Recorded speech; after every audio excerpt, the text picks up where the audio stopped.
my colleagues and I are prepared to take up with Mauritius colleagues all the difficulties that will jump out.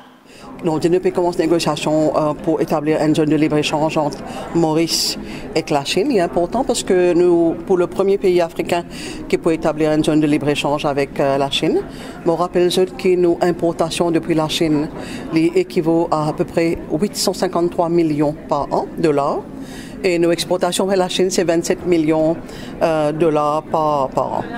Bon, livré peut-être qu'il ne paye dans toute sa panoplie de produits qu'il a achetés non là, mais c'est moi, nous travaillons aux affaires étrangères, c'est assurer que nous sommes exportateurs et n'a aucune contrainte de marché.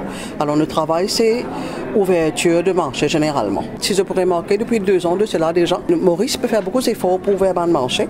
Nous déjà, tu peux faire les avant, mais depuis 2 ans, nous peut consolider la diplomatie d'une façon assez conséquente. Et nous donnons l'exemple. Nous commençons par une négociation avec SECPA et CLEN, qui tiennent bloqués pendant bien longtemps.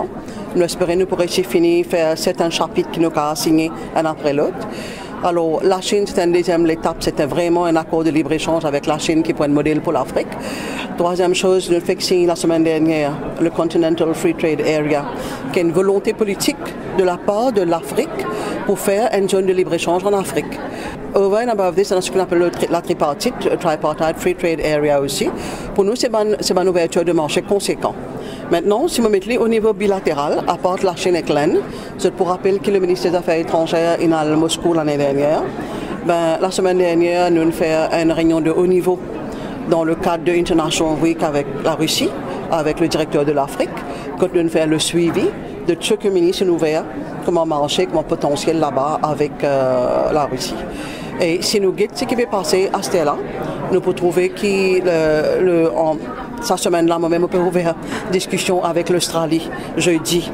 Nous pouvons utiliser ce qu'on appelle les International Weeks. Cette année-là, il y en a 12, pour nous capables de faire une réunion, government component, une réunion de haut niveau avec les autorités concernées pour nous capables d'avancer les négociations avec eux. MCA fait dire qu'il lui fait désindustrialiser. Si Free Trade et que la Chine signe, ou pas penser que ça cause la fin de ça qui restait de notre industrie manufacturière, parce que la Chine se produit beaucoup plus bas. On connaît maintenant des affaires. Si vous regardez la situation aujourd'hui, comment il était, on peut trouver beaucoup de produits déjà en concurrence avec des produits qui sont moins chers, pas seulement depuis la Chine, mais Vietnam, etc. Et une bonne affaire qui est besoin de lire, c'est un dernier rapport qui dit que combien de temps on continue de protéger le marché. Pour continuer de protéger le marché, quand on fait une free trade area avec la Chine, on ne peut pas dire que tout le monde est capable de rentrer. Comment je t'en vis? Nous avons des produits qu'on appelle sensitive products, sensibles, nous pouvons continuer de protéger. Et il y en a beaucoup de façons pour capable de faire. Mais c'est la réalité du monde aussi, que nous aussi, nous arrivons à un niveau global de compétitivité, qui est des fois difficile pour un petit économie comme Maurice, mais nous sommes capables de faire tous nos bons efforts.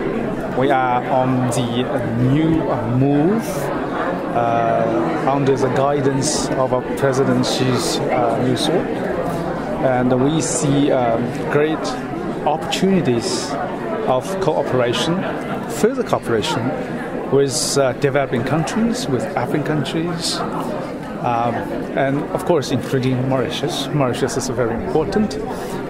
It is the most competitive economy in Sub-Sahara area, I think. And also it is very promising with the development strategy adopted by the government. So China and Mauritius, the free trade agreement, will be the first one between China and African countries. And we therefore hope that such an arrangement will further consolidate our economic and trade relationship, and also having a contribution to be made for further cooperation between China and other African countries.